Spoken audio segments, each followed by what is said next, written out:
An overflowing blessings to everyone for our daily verse. We are now at Exodus chapter 32 in verse 30 up to verse 35. The next day, Moses told the people, "This is a terrible thing you have done. But I will go back to the Lord to see if I can do something to keep this sin from being healed against you." Moses returned to the Lord and said, "The people have committed a terrible sin. They have made a gold idols to be their God. But I beg you to forgive them. If you don't, please wipe my name out of your book." The Lord replied, "I will wipe out of my book the name of everyone who has sinned against me. Now, take my people to the place I told you about, and my angel will lead you. But when the time comes, I will punish them for these sins." So the Lord punishes the people. So the Lord punished the people of Israel with a terrible disease for talking Aaron into making the gold idol.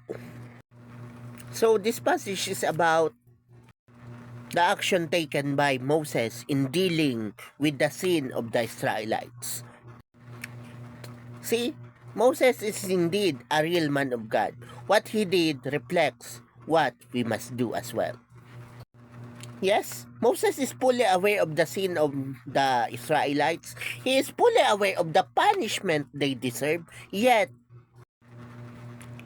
as a leader, he did what he must do.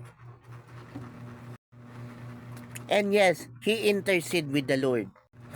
He interpreted God's decision and even asked for the forgiveness of his people. So in this passage also, the Lord is revealing the so-called book of life.